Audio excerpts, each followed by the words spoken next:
Looking into the eyes of the person you love and not understanding what is going on is a strange feeling. It's what happens when the world around you starts to lose its clarity. When you're sure you know how everything should be, but suddenly you're faced with a reality that shatters all your ideas. I was happy, really happy. Emily and I had been through a lot.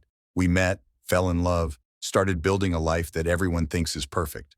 We laughed a lot, made plans, dreamed of the future. I trusted her without a trace. There was not even the slightest doubt. But life, as it turns out, is capable of throwing up the most unexpected surprises, and one morning was the beginning of the end for me. My life up to that point had been predictable and quiet. I, Jonathan, worked in the financial sector. Emily was a successful designer. We met at a party through mutual friends and immediately felt we had found each other. There was something special about her eyes, the way she looked at me. We quickly became a couple, and 2 years later we got married. Everyone around us marveled at our harmony. But now I realized that at that moment, I didn't see the dirt beginning to gather under the nails of this harmony. Lately, something had changed. I couldn't say exactly what it was, but I sensed that something in our lives had become different than it used to be. Emily had become more withdrawn, her evenings increasingly late. She spent more time in the office, even when she didn't have to. But I tried to convince myself that it was just her job. I was often late at work myself, which I could understand. And then there were her strange messages that she would leave open, but I never dared to look at them. It was like a darkness I didn't want to uncover, afraid of finding something I didn't need to know. One evening, as I was heading home after a long day, I met my friend Mark at the bar. We hadn't talked in a while, and I was glad for the opportunity to spend the evening with him, even though I felt something was wrong. We talked about life, work, and of course women. He was, as always, frank and straightforward, as a true friend should be. But that night he was different. His eyes were wary and his words heavy as stones. I felt that something was wrong. "John, there's something I need to tell you," he began, literally rubbing the glass in his hands. I felt my heart sink. I knew it would be something important. "What's wrong, Mark? You look a little tense. Is everything okay?" He was silent for a moment, gathering his thoughts, and then, with a heavy sigh, he said, "I didn't want you to find out this way, but I have to be honest with you. It's about your wife. I had her, and not just me. You know I respect you, John, but I can't keep my mouth shut." My heart froze. Every word Mark said hit me like a hammer. I couldn't believe what I was hearing. How was it possible? I couldn't understand. He told me that it had happened a few weeks ago, that they happened to be in the same place, and Emily had suggested that they spend the evening together. He described her behavior, and it was all so painfully familiar. "I know you don't want to hear this, but I had to tell you," he added, looking me in the eye. "I apologize for being in this, but you deserve to know the truth." I didn't know what to say. I was literally knocked off my feet. I could feel my face growing cold and my breath hitching. I couldn't believe it was true. My wife? My Emily? How could she do this? Are you sure? Are you saying this for real?" I breathed out, feeling the world around me begin to crumble. "I swear, John," he replied. "I wouldn't have said it if I wasn't sure. I didn't just have her. It was more than just one moment." I sat there, unable to move, realizing that this information was destroying me. All those years of trust, everything I knew about our life, it all crumbled in an instant.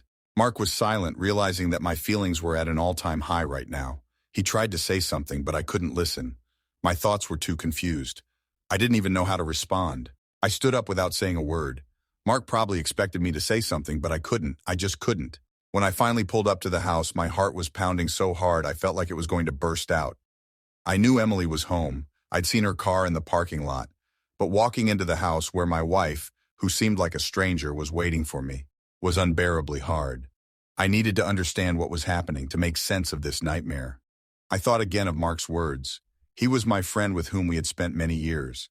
We'd shared moments of joy and sorrow, laughed and supported each other. But things were different now. How could I not see that?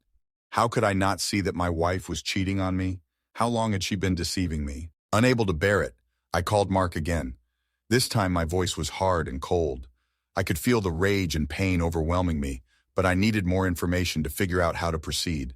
"Mark, I need to know how long this has been going on," I said, barely containing my emotions. "How long has she been cheating on you? When did it start?" Mark was silent for a moment, clearly struggling with his words. I don't want you to suffer, John, but I have to be honest with you. It all started about 6 months ago. Emily came to me on her own. She started telling me that she missed the attention, that she was having trouble with you, that you two were estranged. I tried to help, of course, but then it became more than just talking. We went out a few times. She was looking for comfort, and I couldn't say no to her. I realize how that sounds and how much it hurts you, but I couldn't tell you before. I didn't know how to do it. My thoughts literally exploded. 6 months. 6 months of her cheating. I couldn't believe it. It wasn't an accident. It wasn't a mistake. It was part of her life, part of the secrets she kept from me. She manipulated me into hiding the truth. Are you telling me you knew about this all along? I asked, trying to keep from screaming. I knew it was wrong, he answered remorsefully. But she asked me not to tell you. I couldn't betray her trust, even though I knew how much it would hurt you. Mark's words kept running through his mind. 6 months. I should have known. Something must have been wrong. She was hiding everything, changing her behavior, starting to avoid me, and I couldn't see that she was different. How could I be so blind? It wasn't just one time, was it? I asked, feeling my breathing become heavy. Did you see each other again? Mark continued, and his words left me no choice. He hadn't just tricked me once. She used him to fill a void in her life, and I, the fool, didn't notice. He said they'd met a few times in the last 6 months, and Emily always made excuses for her late homecoming or absence. And what do you want me to do about it? Mark added, as if realizing I was on edge now. I closed my eyes, trying to collect my thoughts, and said, I don't know. I need to talk to her. I need to figure out what I'm going to do next. After talking to Mark, I felt like the ground had been knocked out from under me. Everything I knew was shattered. But what pained me more was that I wasn't ready to accept the reality that my wife, someone I trusted, was capable of such a thing. I looked at the house, knowing I was facing a conversation I couldn't put off. Emily still had to tell me her side of the story, but I didn't know what to do with what I now knew. How could I forgive her? Could I even? As I approached the door, I heard some noise behind it. Emily must have been looking for something. That was the last straw. I clenched my fists and opened the door. She was sitting in our room, not expecting me. She had a look of exhaustion on her face, but when she saw me, her eyes immediately filled with anxiety. She couldn't know that I already knew everything. John, you're back, she said, trying to smile, but her voice sounded strained. I didn't answer right away. I just stood in the doorway, trying not to give away my emotions. She kept looking at me, not realizing what was happening now. Emily, I need to talk to you, I said, almost in a whisper, but my voice sounded threatening. About something very important. Emily froze when I said those words. Her eyes filled with anxiety, but she tried to keep her cool, as she always did, trying to hide her fear under a mask of confidence. She closed the laptop she had open in front of her and immediately raised her eyes to me. There was confusion on her face, but at the same time she tried to look like nothing had happened. John, what are you talking about? Her voice shook, but she quickly pulled herself together. What are you talking about? Why do you have that attitude? I stood on the doorstep, not moving from my seat. I stared at her, feeling as if my eyes had become cold and impassive. I didn't know how to react, how to calm myself down. I needed to hear the truth. I needed to know what she would say. Emily, I know you cheated on me, I said, feeling the pain in my chest building up and becoming unbearable. I was told. Mark told me. Her face paled, but she pulled herself together quickly and tried to pretend she didn't know what I was talking about. Mark? John, are you out of your mind? You don't believe me? How can you think that? It's stupid. She got up from her seat, but her movements were nervous. I could see her trying to hide her panic, and that made me even more upset. She started to justify herself, but her words sounded weak and strained. Do you really believe him? It's all lies. I didn't cheat on you. There was no Mark. What are you talking about? He and I are just friends, John. Yes, we talk sometimes, but you know we've never been close. Her eyes searched mine for support, but I couldn't and wouldn't support that lie. With every word she said, I found it harder and harder to believe in her innocence. Emily, don't lie to me. I know you were at his place. Mark told me you were seeing him. How can you lie to my face like that? I could feel the anger and the pain starting to take over. 6 months, Emily. 6 months you've been lying to me. She took a step back, her lips trembling, but she didn't cry. No, she couldn't do that. Instead, her face grew even more tense and her voice more confident. I told you it didn't happen. You just believe all kinds of rumors. You can't just take someone else's word for it, John. You have to trust me. Her voice has risen. You know how Mark and I are. It's just talk, nothing more. I don't know why you got involved with him in the first place. He's always been so strange. You know how he is with women. Her words were like shots trying to hit me, but I couldn't take them seriously anymore. I knew she was lying. I knew she was trying to hide the truth because she was afraid of losing me, afraid of what I might find out. Are you saying it's just talk? I repeated her words again, and it all sounded even more ridiculous. Emily, don't play dumb. You were trying to change our lives, to build something new behind my back. You should have told me the truth. You betrayed me, and now you're trying to protect yourself with lies. She took a step toward me, her eyes clouded with worry, but she didn't lower her gaze. She tried to maintain her image of the perfect wife, the woman who could never hurt me, and yet her voice shook as she tried again to justify her actions. I didn't cheat on you, John. You have to believe me. You believed me yourself, always trusted me. Why do you think now that everything I say is a lie? You know me. It's all just a misunderstanding. I stood there unmoving, staring at her. I could feel the pain she had caused me growing heavier and heavier, but I couldn't afford to be deceived again. I could see her nerves, her panicked behavior. She couldn't hide her lies any longer. I remained silent, and her voice grew quieter and quieter. Are you sure you want to lie to me, Emily? Are you sure you want to keep playing this game even though I know the truth? I looked at her expressionlessly, with a coldness I'd never felt before. It's not just a misunderstanding. It's reality. You've made your choice. Her lips trembled, but she couldn't find the words. Seeing her silence, I knew she understood. Her lie hadn't worked. I can't live like this anymore, John. I can't be with you anymore knowing that you betrayed me. It was more than just one incident, wasn't it? You cheated on me, and I can't forgive you for that. With those words, I felt the tension in the room become unbearable. I stood in front of her, ready to listen to whatever excuses she made, but I didn't know what they would change. It had all been said. And now, no matter how she tried to justify herself, I already knew the truth. I stood in front of her, feeling cold anger fill me. Emily, still trying to remain calm, tried to convince me that this was all a misunderstanding.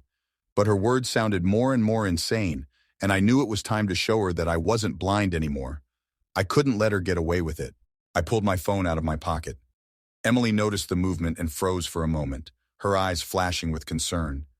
I knew she already realized what I knew, but didn't dare admit it out loud. I only needed a few seconds to show her everything. Is there something you want to show me? She asked, trying to pretend she was in control, but her voice was already shaking. I didn't answer. I just turned on the video, and an image appeared on my phone screen that instantly changed her expression. It was the very moment I'd been trying to hide from myself for so long, the moment when her cheating became an inevitable reality.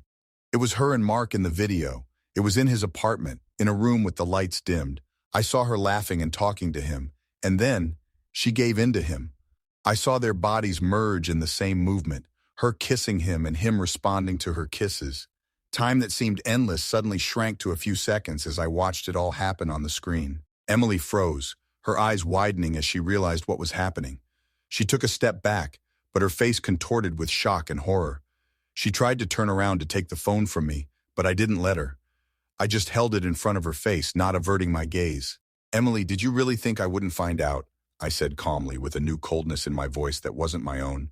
Did you think you could hide it, and I would continue to believe your false excuses? She was silent, not knowing what to say. I saw no remorse or regret in her eyes. It was only confusion and fear. She couldn't believe that I knew. It's not true, John. It's not me. She started to speak, but her words sounded meaningless. You do realize this is all a mistake. It was all one thing. But she couldn't continue, her voice trailing off. I didn't know what to do. Words seemed useless. I was completely stunned by what she was saying, but now I couldn't believe her anymore. I was showing her everything. I was holding in front of her face the very moment that had killed me, the moment I realized I could never have her back to myself again. And despite what she said, it was impossible. You did it, Emily, I said quietly. You betrayed me. You didn't just make a mistake, you deceived me all this time. You wanted to live in that deception, but I wouldn't let you. She took another step back, holding back tears, but I could see she couldn't find excuses anymore. I didn't need any more words. Everything had been said, and now I realized that the decision had already been made. I put the phone away and looked at her. Even though I was on the verge of destruction, I didn't feel the pain anymore. All those lies didn't matter anymore. I need you to leave, I said. I can't be with you anymore. Emily didn't answer. She just stood there, stunned by this discovery, trying to find a single word that could undo everything we'd lost. But it was too late. I took a step back and couldn't believe that this was how our lives had ended. There was no screaming, No accusations, just silence that filled the room. It was my last meeting with the woman I loved. When Emily left, leaving me alone, I stood in the center of the room for a long time, trying to understand what was happening, trying to relive the moment. I was devastated. I saw her face, her eyes full of fear, but deep down, I knew this was all her last attempt to manipulate me. There was no remorse or regret. She just wanted to get back to the routine where we were happy. But it was over. I couldn't take it anymore. I looked at everything around me. Our home. Everything was here. Every detail it had once brought. Every memory of how we had built our lives. But it all seemed foreign to me now.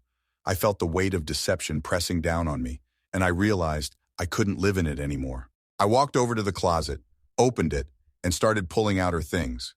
First of all, I took out her clothes, the favorite dresses she wore on our weekends, her tracksuits she used for her morning runs, the shoes we bought for our wedding anniversary. I clenched my teeth, feeling as if every touch of her things pricked me even more. I didn't know why, but I felt as if she was leaving not only her things in this house, but also her lies that enveloped everything we'd built. Every dress, every accessory reminded me of her betrayal. I gathered all of her things into a bag and carried them down to the hall, where they would be waiting for me to decide what to do with them.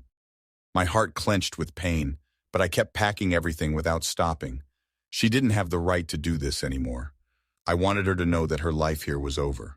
I walked over to our family closet where she kept her beauty products and personal care items. I pulled out all her favorite creams, perfumes, toothbrushes, combs, things that once seemed integral to our household, our union. But now they were a symbol of her deception. I shoved it all into my bag, not thinking about the fact that she might be looking for them later. I didn't care. Then I went upstairs to her office, where she kept all her papers, notebooks, and photographs. I found her pictures of us being happy. Each one of them now caused me nothing but pain. I put them away in the box, as if wiping away everything that came with it. The pictures where we were laughing, where I truly believed in our happiness, were now just a reminder of how she had betrayed me. When I was done, I felt my body finally relax. Everything that belonged to her was packed away. I didn't know what to do with it. I didn't know if I should leave everything in our house or just throw it away. I exhaled because I realized none of the things that were left behind mattered anymore. All of it was empty. All those memories, all those moments I had once treasured, had become nothing.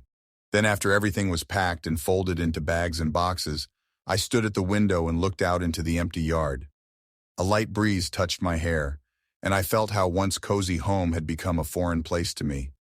I didn't know how much time had passed, but the feeling of being on my own now, of having to relive this moment now, was incredibly heavy. Emily wasn't coming back. I knew I couldn't bring her back again. I gathered up the bags that contained her belongings and, without hesitation, dragged them out the door. The process was mechanical. I wanted to get rid of everything that connected me to this world of lies. I went out to the garage, where there was a box for old things, and put everything neatly into it. When I returned to the house, I felt like it was now mine. A place where I needed to rebuild my life on my own. I didn't know what to do with myself. I didn't know how to move forward, but I was sure of one thing. This was the end. I stood in the empty hallway, surrounded by her things, and realized that I would no longer be the same person I was before. My life wasn't going to go back. Emily was gone, and now it was up to me to decide what to do with it all. As I put her things out the door and kicked her out of the house, my mind went into a storm.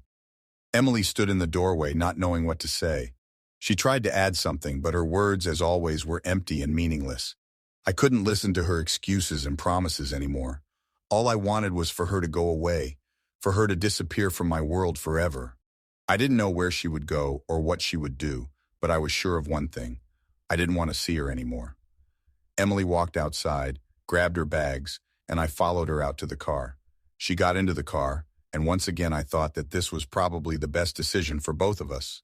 I wasn't going to sort out her feelings or try to understand her.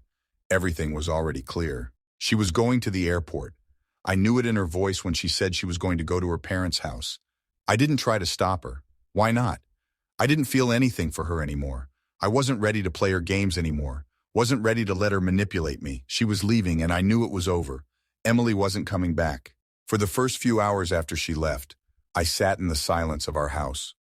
All I heard was the sound of the ticking clock and my own breathing. My mind was still spinning with thoughts of her cheating, her betrayal, how she had set me up. I didn't know how to feel. It was both a relief and a feeling of emptiness at the same time. The thought that she was gone, that she wouldn't be around anymore, that I didn't have to worry about where she was, who she was with, what she was doing, was a strange but liberating feeling. But then the message came. My phone vibrated on the table. I looked at the screen and saw Emily's name. My heart immediately beat faster, but I held back and opened her message. She wrote, "I don't know what to say. I realize this is the end, but please understand that I did this because of stress, because of work, because of everything. I'm sorry, John. I hope you can forgive me someday." I stared at the screen. Those words meant nothing. Everything she was saying was another attempt at manipulation, another lie. She wasn't asking for forgiveness. She was just saying she was sorry because she realized she was losing me. I didn't believe her. Everything she had once said didn't matter anymore. I didn't answer her. There was no point in answering. I put the phone down on the table and looked out the window again. It was a bright, sunny day outside, but all I had left in my heart was coldness. Emily was gone, and I was finally alone. A few days passed. Emily flew to her parents' house, and even though she called several times, I didn't pick up the phone. I didn't want to hear her voice. I knew that if I did, I would be trapped in her trap again. A trap where she would again say that everything could be fixed, that we could start over. But I knew it was all too late. One day I decided to go to the airport. I didn't know what exactly I was looking for there, but I wanted to see her again. It was like an inner compulsion, like something I needed to do to complete everything that had happened. I drove up to the airport and pulled into the parking lot. The sun was slipping toward dusk, and there weren't many people. I stood there for a while, watching the crowd, feeling it all bring back memories for me. At one point, I noticed Emily. She was standing at the front desk talking to some man. It wasn't Mark, but I wondered who it was. But I didn't approach. I didn't want to interfere with her life. I didn't want to interfere with her fate. She looked at me, noticed me. I felt her gaze, but I didn't respond. I just turned and walked back to my car. That was the moment I realized that I didn't want her in my life anymore. She was gone. She had ruined everything, and now it was time to move on. Life shouldn't be about someone who betrayed you, who ruined your feelings. Emily wasn't part of my future, and I knew it. It had been a few weeks since Emily had left. Life was slowly falling into its new direction. I spent a lot of time alone, trying to come to my senses and figure out what I should do next. Everything around me was as if in a fog, but I felt myself gradually coming out of it. I was looking for new ways to make sense of what had happened, to get over the loss, and most importantly, to learn how to live without it. I had to find a new routine. The first few days were agonizing. I didn't know what to do to occupy myself, how to regain a sense of calm. For so many years I had lived with her, and now it felt like I had lost a part of myself. Emily had been my spouse, my support, but now it was all gone. I realized that despite all the pain she had caused me, I needed to move on. I needed to find the strength to live without her. And so I began to find that strength in myself. I joined a gym, started spending more time outdoors. Walking, jogging, socializing with friends, it became part of my new lifestyle. I realized that I lacked communication, that I needed more people around me to forget this emptiness. I started to gradually fill my life with something new. A person should not stay in the past if he wants to move forward. So I decided that I would move forward, despite everything that had happened. But despite all these steps, I was still plagued by questions. What if I did the wrong thing? What if Emily was truly remorseful at some point? But I knew that if she really wanted to make things right, she would have done things differently. She wasn't there for me, and she didn't even try to connect. She had made her own choices, and I couldn't afford to keep her in my life. I was sitting at home one evening when a text from her came through again. It was a short message asking for forgiveness. She wrote that she realized how wrong she had been and that she wanted it all back. But it didn't matter anymore. I wasn't the kind of person who could forgive such a betrayal, even if she was truly remorseful. All I felt at that moment was utter devastation and a sense that I couldn't be with her anymore. I didn't respond to her message. I couldn't play her games anymore. I closed my phone and went out for a walk. There was silence outside, and I could feel it helping me find inner peace. I wasn't looking for her. I wasn't trying to re-enter her world. Emily had made her choice, and now I had to go my own way. Over the next few days, I decided to take steps to finalize this chapter. I called an attorney and began the divorce process. This was the final step to free myself from her presence in my life. I realized that I needed to let go in order to move forward, and despite all the pain, I did. After a few weeks, I could already feel my world starting to repair itself. Yes, there were moments when I doubted, felt pain and loneliness, but I knew I was making the right choice. Emily wasn't coming back, and now I was ready to build my life anew, without her lies and betrayal. I was free. Over time, I realized that it's not what happened that matters. It's how you react to it. I survived the betrayal, but I didn't let it destroy me. My life was in my hands now, and I knew I could overcome any challenges. Everything I had experienced did not define me, and I was ready to move forward.